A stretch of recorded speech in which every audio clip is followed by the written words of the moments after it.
everyone, welcome to my channel and welcome to the shop. Today I'm going to be showing you what I've done to fix some structural issues that I had with my fifth wheel. It's a 2021 Keystone Montana. The structural issues are not really specific to one brand of fifth wheels. If you have been seeing the internet or searching for these kind of videos of frame flex or frame failure, especially on large fifth wheels, you'll find that this is common to a lot of manufacturers. I mean, the issue that the manufacturers have is essentially they want to build a product and make it as light as possible so that the large majority of people can tow it with their vehicles. And in order to do that, they need to kind of optimize the weight of the unit, and as a consequence they can't build it super strong. So they have the main frame that is built by Lippert LCI, and then the frame is shipped to the manufacturer that they continue on to the build. And what they do is they use the walls as part of the whole structure of the fifth wheel to keep it all together. So you have the main frame, and then the walls are tied to the main frame, and this is what gives the fifth wheel its rigidity. No matter what you have being towed down the road, any trailer is going to flex. So this is normal, but the issue is the amount of flex. Is it enough to cause any structural damage, as in cracks being formed? So this is where the threshold happens. And for me, I started seeing some cracks form on the outside fiberglass, specifically right at the bottom front of the bedroom slide. I saw a 2-inch crack forming, and I noticed that in October 2023. The unit was less than 3 years old. We've used it approximately about 40 days per year for 3 years, so 120 days of camping. We've towed it approximately 20,000 kilometers or 15,000 miles. So it hasn't been totally abused. And I've noticed also that the trim on the bottom overhang was starting to separate a little bit as I put weight on and off the pin box. So that got me a little bit worried. I eventually contacted Keystone, and they told me to bring it to a dealer that can do these kind of repairs. I looked everywhere around where I live in Ontario, Canada, and I couldn't find any dealer that will actually do structural repairs on fifth wheels like this. Eventually I did find one that is couple hours away from me, and they told me to bring it over, and they have done this kind of repair in the past. So I brought it over. They kept it for a month, and then they told me that they can't do the repair themselves. So I had to go and get it back. That's really unfortunate, but I was a bit kind of relieved that they told me that, because that gave me the opportunity to actually design something and fix it myself, rather than trust someone who might not have the right tools or skills to fix it properly. So anyways, I did get the unit back. I spent a lot of time designing and thinking what I can do. So the major issue that I had was to try to understand what was causing the cracks and what is the issue at hand. And then after doing a lot of research and watching and looking at the different structure of the fifth wheel, I figured out that it's essentially a separation that is happening between the main frame and the fifth wheel, and the main frame and the fifth wheel walls. So that was the kind of best case scenario. The worst case scenario is if I remove the pylon from the plastic pylon from the overhang and then inspect the main frame, I was worried that I would see some major cracks happening there, and I definitely needed to check for myself to see if I trust driving the trailer down the road or not. So this is what I've done in this video to solve my problem. So this is my 2021 Keystone Montana fifth wheel. I bought it brand new in April of 2021 and we are in March 2024. So there's still one more month of warranty, structural warranty on it. And I started noticing some weird issues happening at the front end of the fifth wheel. So some of these weird things include a crack that started forming at the bottom of the bedroom slide, and I did put silicone over it just so not to get any water in, but the crack is about probably 2 inches long.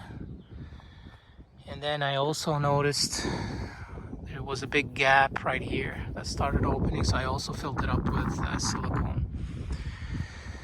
So I when I came back home after going on a faraway trip, decided to do the Lippert frame flex test, which is essentially do a measurement from over there to there, and then on the other side.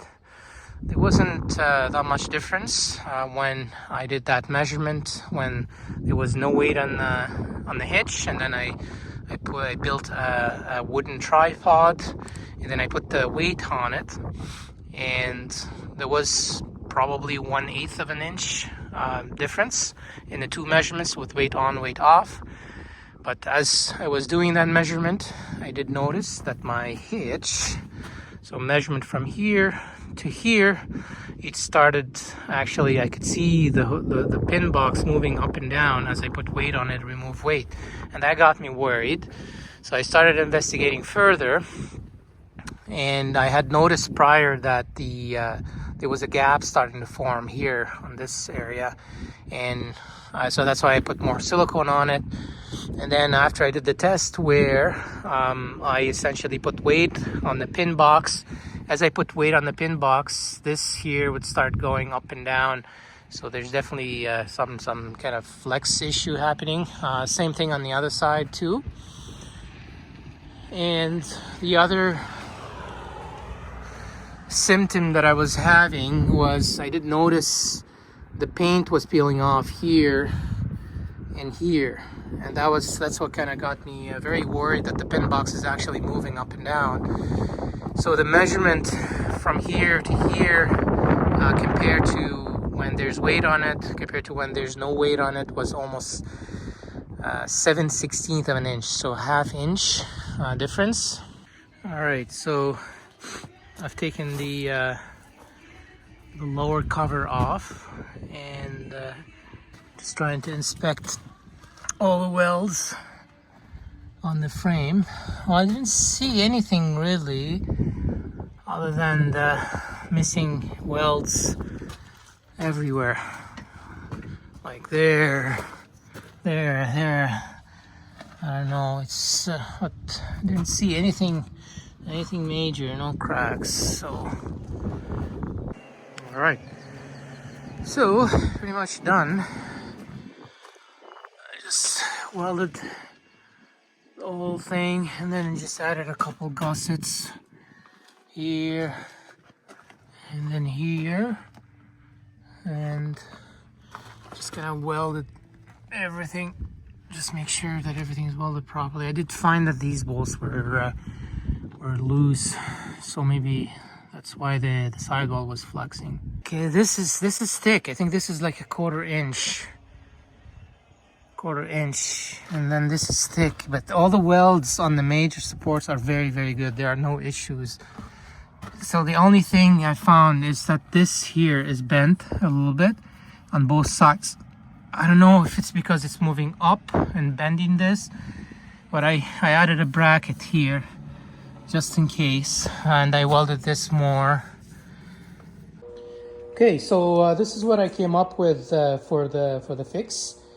So I have built, I've used a 2" by 2" by 1/4" angle iron. I bought a full length of it, And this is kind of, if you would imagine, this is the slide. This is the corner where the slide was broken. So this is obviously on the inside of the RV.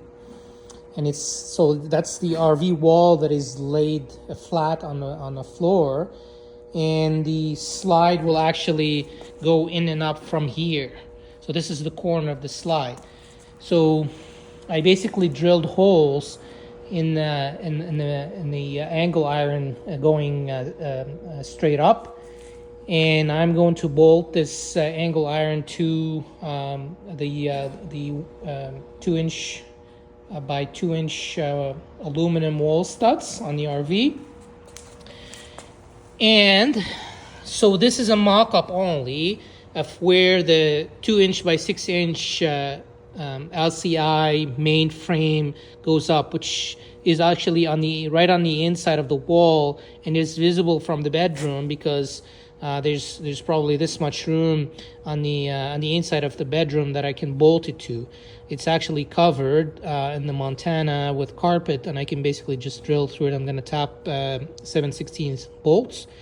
So everything just tack welded in place. I obviously had to do a disconnect here because I couldn't fit all this all in one piece. I had to make it in two pieces, bolted together in place, and then disconnect it. So this corner is going to be much stronger than before, and it's going to be tied to the main frame.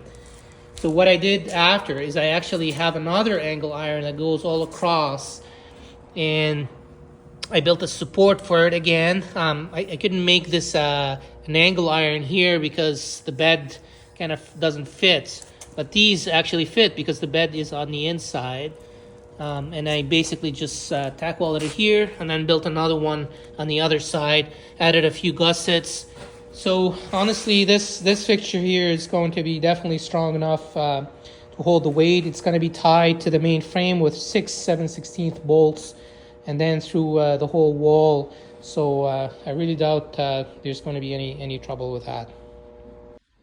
So worked pretty late last night. I ended up having to cut the bottom angle iron in half because I couldn't get it to fit underneath the bed.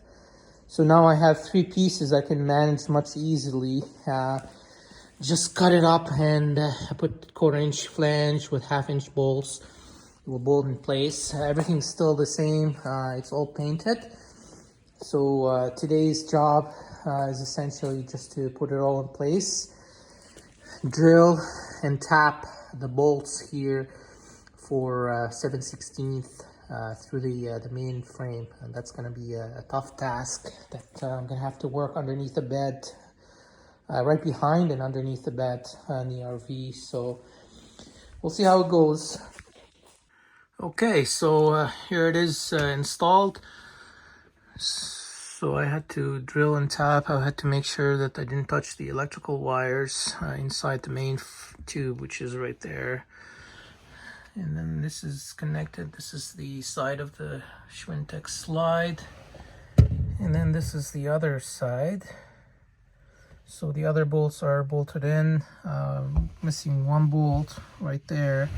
But there's electrical wires behind it, so I'm just worried about this one. I might just leave them with 5 bolts now, but as you can see, this is the substructure. I still have to put weight on the pin and then bolt the structure, the steel structure to the aluminum wall frames. So I'll do that last once I'm pretty sure that everything is in place here. And then this one goes all the way up to the top, essentially right there. And it does clear the it clears the slide as it opens, so it's not a big deal. Everything else is good. Looks good here, no issues. Okay, so here it is with the slide can open. As you can see, you can see the bolts, but I don't really care about that as long as it's strong enough. Let's see. That right behind the bed too, it's all fine. Okay, so now that the repair is complete, So essentially it was not easy. This was a difficult repair. Not only the designing of the structure that I built, it took me a lot of hours of thinking of how am I going to do it to have the strength and the strength of the wall being connected to the main frame of the fifth wheel. So that was a big deal. And the other big deal is the space. They spent hours and hours drilling and tapping and installing things behind the bed, and that wasn't really comfortable. And the other major hurdle that I had was the wires running inside the 2" by 2" by 6" main frame for the front overhang. I wasn't expecting that, so I had to use my camera in order to see. So it was a snake camera that I entered, borescope that I entered from one end of the tube, and I was able to watch as I'm drilling, because the last thing that I wanted was to drill into electrical wires, whether AC or DC wires, and I couldn't fix them. So I was extremely careful with that. But after I was done the repair, I think I'm feeling very confident that it's going to work and that's going to cause any other major issues. In regards to the crack itself, I didn't fix it. What I did is I drilled a round hole at the end of the crack, and then I filled everything with silicone. The round hole is going to stop the propagation of the crack. I did notice that the overhang trim was still moving, but definitely not as much as before. So I'm feeling fairly confident about this. The only way to really tell if it worked is to see if there's going to be any more crack propagation. And that might take a year or 2 years, I don't know. But at least by removing the pylon from underneath the overhang, I was able to see if there was any major cracks or bad welds on the main frame, other than the structure, other than the very thin wall steel that they use to make the bedroom floor, and the extra supports that are not really structural to the fifth wheel itself. The welds on the thick LCI frame are actually very good. I didn't see any issues. The missing welds and the were essentially on the not so important pieces of steel, and that made me feel a lot more confident about driving the fifth wheel on the road. The other thing that I wanted to add is that this fifth wheel is only 37.5 feet. So a lot of the videos that I've seen so far on the internet are on the much longer fifth wheels, like the toy haulers.